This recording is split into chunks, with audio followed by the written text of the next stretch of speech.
सर्दियों की एक ठंडी सुबह थी। लोग अभी रजाई में दुबके हुए थे, पर नगर निगम का सफाई कर्मचारी रामू अपनी झाड़ू, टोकरा और गमबूट पहनकर गली में आ गया था। चेहरे पर थकान, आंखों में नींद और हाथों में फफोले थे। लेकिन ड्यूटी तो ड्यूटी होती है, समय से पहले गली को साफ करना उसका काम था। रामू शहर के एक छोटे से मोहल्ले में सफाई करता था।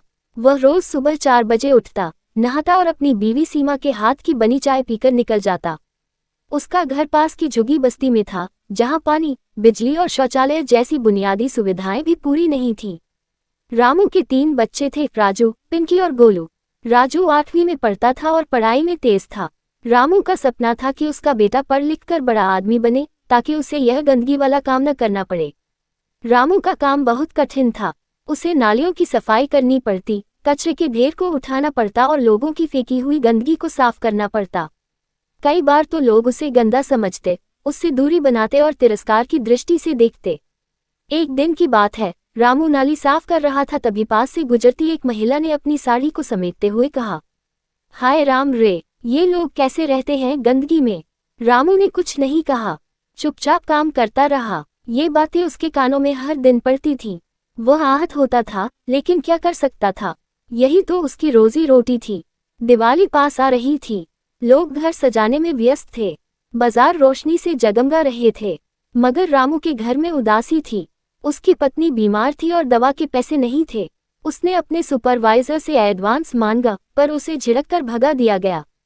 उस रात वह चुपचाप बैठा रहा। बच्चों ने पटाखों की जिद की, लेकिन वह कुछ नहीं कह पाया। उसने बस इतना कहा, इस बार नहीं बेटा, अगली बार जरूर। राजू समझ गया कि बाबा परेशान हैं। वह चुपचाप अपने कमरे में चला गया और एक पुराना फटा लट्टू लेकर खेलने लगा। एक दिन रामू सड़क किनारे झाड़ू लगा रहा था, तभी एक कार का एक्सीडेंट हो गया। लोग तमाशा देखने लगे, कोई आगे नहीं आया। रामू दौड़कर गया, कार से एक लड़की को बाहर निकाला, ऑटो बुलाया और उसे अस्पताल पहुंचाया। बाद में पता चला कि वह लड़की एक बड़े अफसर की बेटी थी। अफसर ने जब रामू का नाम जाना, तो उसे ढूंढता हुआ उसकी झुग्गी तक आ गया। उसने रामू को गले लगाया और कहा, आपने मेरी बेटी की जान बचाई है, मैं आपका एहसान कभी नहीं भूलूंगा। रामू की आंखों में आंसू आ गए। सालों बाद किसी ने उसे इंसान की तरह देखा था। अगले हफ्ते अचानक रामू को तेज बुखार हो गया। बदन में कमजोरी, खांसी और सांस लेने में दिक्कत होने लगी। सीमा उसे अस्पताल ले गई, लेकिन सरकारी अस्पताल में लंबी लाइन थी। इलाज में देरी होती गई। जब रिपोर्ट आई, तो पता चला कि रामू को फेफड़ों का संक्रमण हो गया है, शायद नालियों की गंदगी, सीवर की गैस और सालों की मेहनत का असर। डॉक्टर ने आराम की सलाह दी, लेकिन रामू को डर था कि अगर वह काम पर न गया, तो उसके घर में चूल्हा नहीं जलेगा। वह फिर भी काम पर जाने लगा, कांपते हाथों से झाड़ू थामे, धीमी चाल से चलते हुए।